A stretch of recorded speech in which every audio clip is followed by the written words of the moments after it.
May mga batang 90s ba dito? Kamusta kayo? Kamusta tayo? Alam nyo, sa totoo lang tayo may pinakamasayang kabataan. Tayo yung mga kabataan noon na napakababaw ng kaligayahan. Tayo yung mga batang batak sa arawan kahit napagalitan ng magulang, okay lang basta makipaglaro sa mga kaibigan. Di natin alam kung ano yung teknolohiya. Di natin alam kung ano yung cellphone. Di natin kilala si Coco Melon.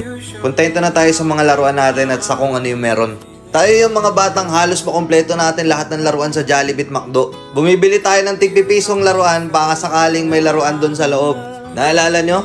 Noong mga panahon, naghahanap pa tayo ng gagamba kung saan-saan. Naghahanap tayo ng mga sanga ng puno para makipaglaro ng baril-barilan. Kukuha tayo ng gulong sa tabi-tabi tapos pagugulungin lang natin kung saan-saan. Mabibwisit tayo kapag hindi tayo pinayagan ng magulang natin makipaglaro sa mga kaibigan natin sa ulanan. Tayo yata yung mga huling batch ng mga bata na nakikipaglaro pa ng tagu-taguan.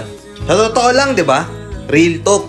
Tayo yung mga simpleng batch ng mga bata. Tayo yung mga batang napakasimple lang ng kaligayahan. Pero yung mga batang yun ngayon, nagsilakihan na. Nandito na tayo sa tunay na hamon ng buhay. Yung struggle natin, ibang-iba. Pero magtataka ka, yung mga bata ngayon, iba na rin sila. Yung mga bata ngayon, feeling nila mas magaling pa sila sa magulang nila. Yung mga bata ngayon, nagre-rebelde agad kapag hindi na pagbigyan yung mga simpleng gusto nila.